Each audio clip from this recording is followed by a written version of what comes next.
Olá.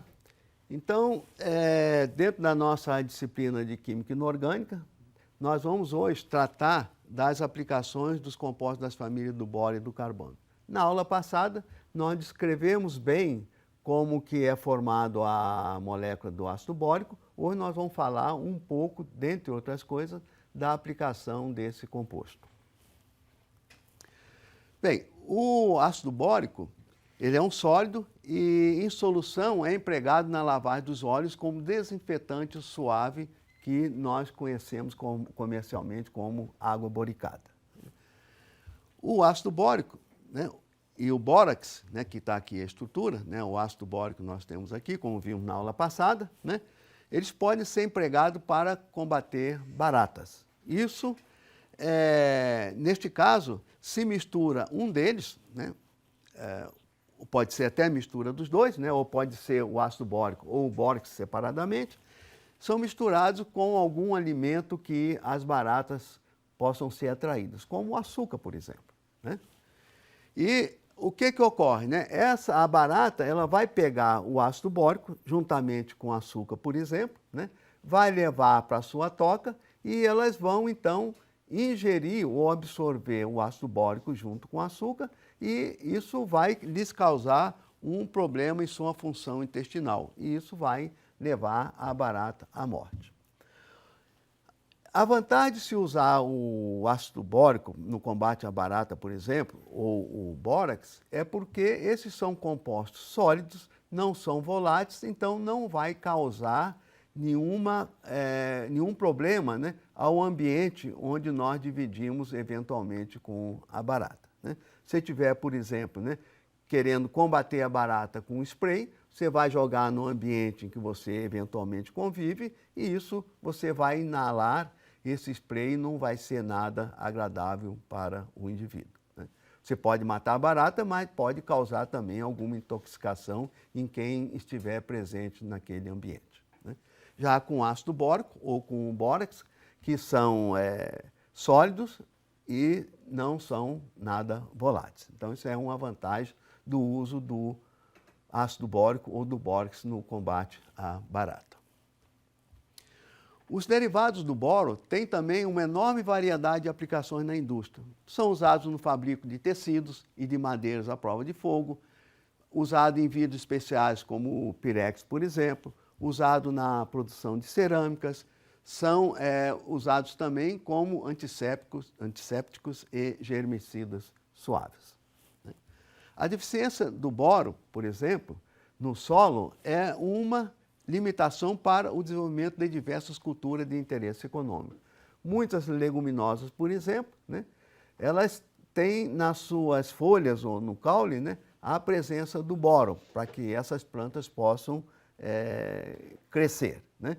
E a deficiência do boro no solo vai criar algum problema nesse desenvolvimento da planta, né? Então, é interessante, né, usar um composto de boro, no caso o mais usado é o ácido bórico, como fonte para corrigir essa deficiência do solo em plantações, né?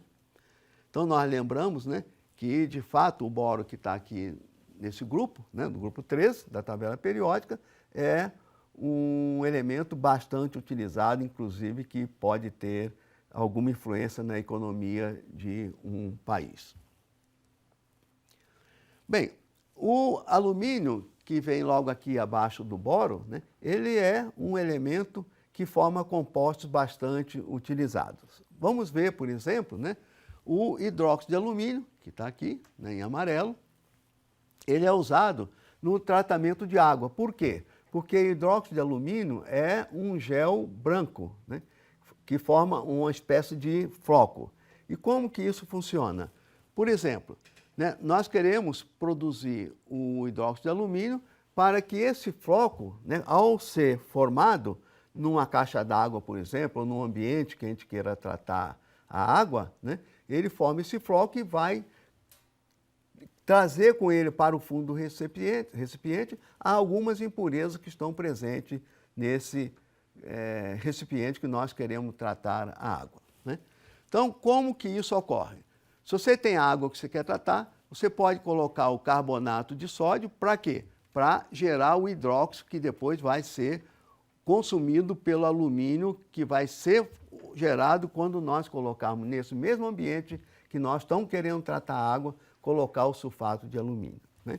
Então, a reação que ocorre é o carbonato de sódio com a água formando íons sódio, íons hidróxido e o íon bicarbonato. Bem, esse íon bicarbonato que está aqui apresentado, ele é formado pelo carbonato que foi gerado no carbonato de sódio, né? Isso vai reagir com a água, formando então o íon bicarbonato e a hidroxila. Essa hidroxila vai reagir com o sulfato de alumínio que nós adicionamos também no mesmo recipiente que nós estamos querendo tratar a água, e isso vai então formar o hidróxido de alumínio. O sulfato, né, que nós geramos aqui, né, ele vai formar então o íon sulfato e que esse vai reagir com o sódio que foi gerado aqui em cima, formando o sulfato de sódio, né? Então, a reação que nós queremos é justamente essa, disponibilizar íons hidroxila para reagir com alumínio. Obviamente, o alumínio que nós colocamos aqui, ele mesmo pode reagir também com alguma espécie que nós queremos retirar, né, da água que nós estamos tratando. Então, vejam que realmente é através de uma reação química bastante simples que nós podemos purificar a nossa água de todo dia, né? Então, aqui, né, repetindo, né, o hidróxido de alumínio, que é formado aqui, ele é uma rede gelatinosa que captura as impurezas quando precipita. E esse precipitado pode ser removido facilmente por filtração. Bem, uma outra utilidade desse hidróxido de alumínio é como quelante de fosfato para controlar o nível, né, de fosfato no sangue. Isso por insuficiência renal. Isso por quê? Quando nós ingerimos alimentos, muitas vezes esses alimentos ou a própria água contém fosfato. E quem controla esse nível de fosfato naturalmente no nosso organismo é o rim. E se o rim, por alguma razão, não estiver funcionando bem, ou seja, se tiver alguma insuficiência renal, você pode controlar esse índice de fosfato no seu organismo utilizando algo como o hidróxido de alumínio, que vai formar então o fosfato de alumínio. Então, o hidróxido de alumínio, né, ele forma aí no nosso organismo uma reação química e vai retirar o fosfato que eventualmente nós ingerimos está em excesso. Bem, o cloridato de alumínio, que é uma mistura de hidróxido com haletos de alumínio, principalmente com cloreto, né, ele é componente ativo em transpirante, né? Isso por quê, né? Porque, nesse caso, ocorre a formação de estruturas bloqueadoras com esse cloridato de alumínio que obstruem os ductos, impedindo a saída de suor da pele. Isso faz com que a gente não tenha uma produção excessiva de suor, né?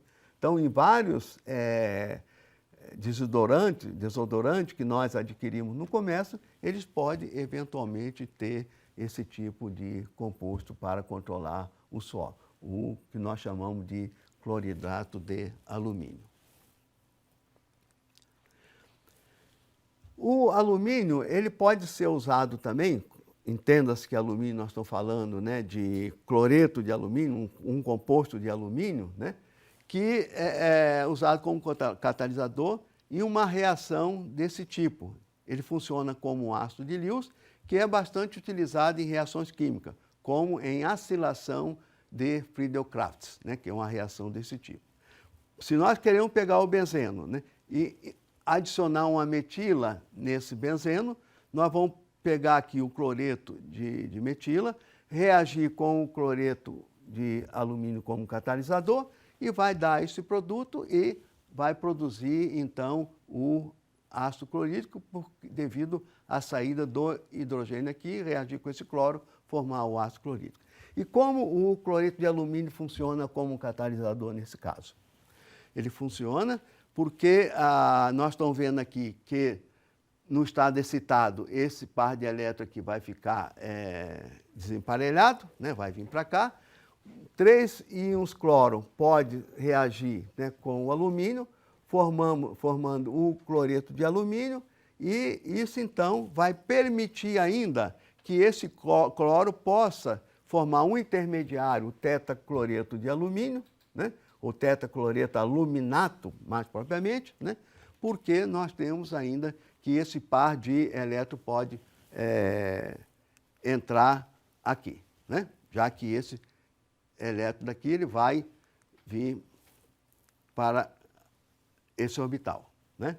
Então, dessa maneira, né, nós estamos vendo que, em conhecendo, né, a propriedade de um determinado composto, né, nós podemos imaginar como que ele pode ser utilizado para uma determinada função. No caso aí, né, o alumínio ele pode ser utilizado porque ele tem esse orbital extra vazio, né?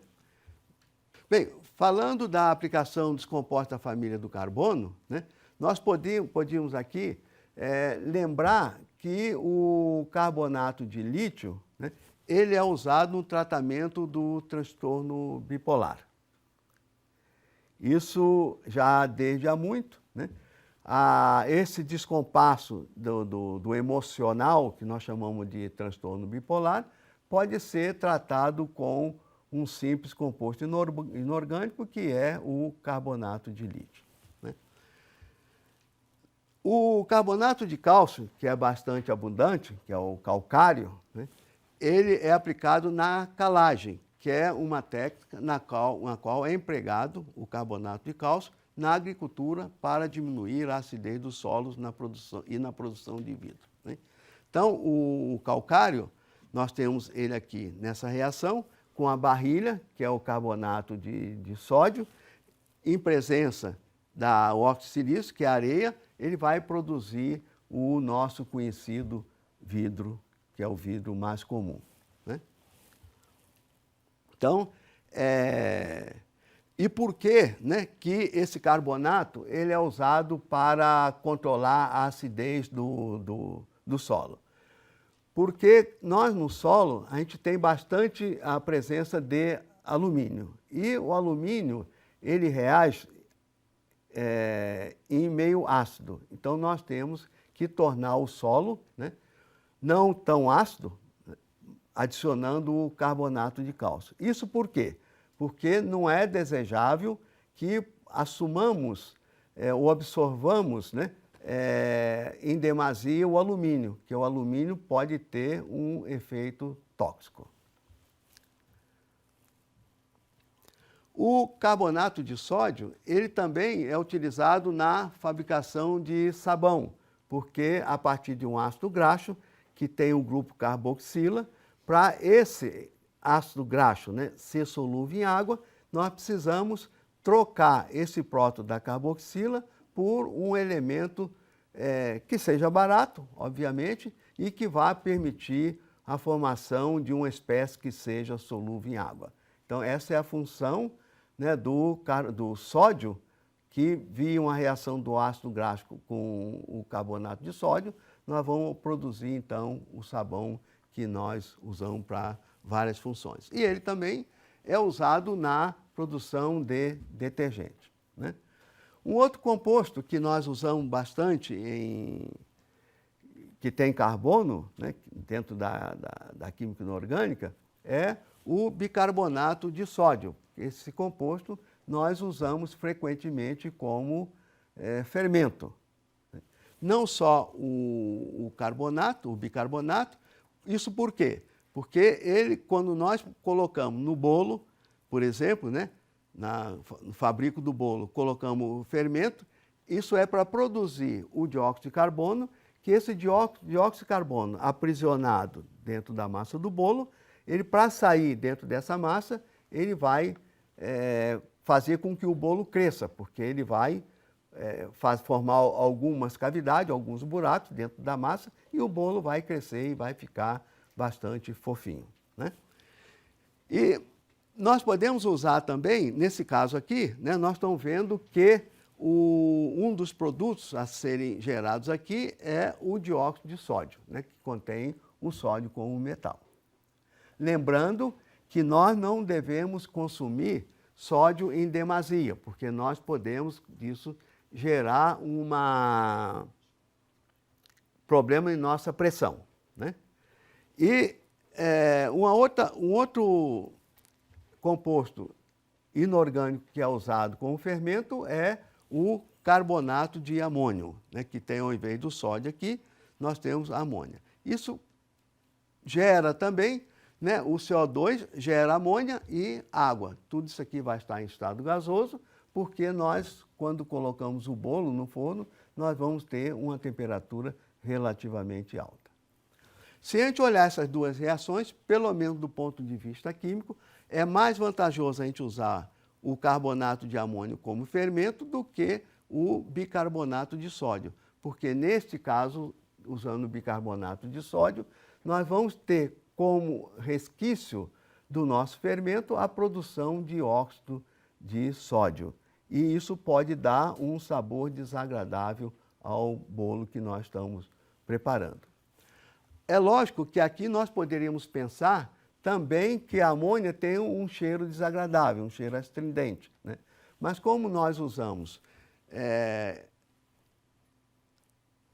cozinhar, né, o bolo no forno, e é também em pequena quantidade, isso nós não vamos ter esse problema, porque esse amônia gerado vai ser dissipado no próprio forno. Bem, aqui nós estamos vendo, né, que dentro do grupo do carbono, nós temos o silício, e o silício é bastante utilizado na fabricação de silicone. Os silicones são compostos quimicamente inertes, são inodoros, insípidos e incolores. São resistentes à decomposição pelo calor, água ou agentes oxidantes e são bons isolantes elétricos. Aqui nós estamos vendo, como nós falamos na aula anterior, que o silício ele tem tendência a formar 4 ligações simples e não formar ligações duplas, né? Isso é o que nós estamos vendo aqui. A aplicação prática do silicone, nós sabemos que ele pode ser usado como agente de polimento, vedação e proteção. São impermeabilizantes, lubrificantes e empregados como material básico de prótese. O chumbo, por exemplo, ele é bastante utilizado nas baterias de carro. Isso nós estamos vendo aqui por essa reação, né, que aqui está uma bateria, por exemplo, né? Nós estamos vendo que o chumbo ele é usado em 2 espécies na bateria do carro, né? Como chumbo sólido, né? Que isso ele está localizado, né, no anodo, né? E está localizado no anodo, né? E o óxido de chumbo que está localizado no cátodo, né? Então aqui nós vamos ter a formação do sulfato de chumbo, né, que está aqui, né, e água. Ou seja, é uma reação de oxirredução, onde aqui o chumbo é oxidado, passa de chumbo sólido para sulfato de chumbo, e nessa reação o chumbo é reduzido, pois ele passa de chumbo 4 para chumbo 2. Então vejam, né, que o chumbo é um elemento do grupo do carbono que é também bastante utilizado, basta a gente ter ideia do quanto de carro nós temos rodando no nosso mundo, digamos assim, né, que usa bateria de chumbo. Então, esse grupo do carbono tem vários elementos que nós estamos tendo contato com eles no dia a dia.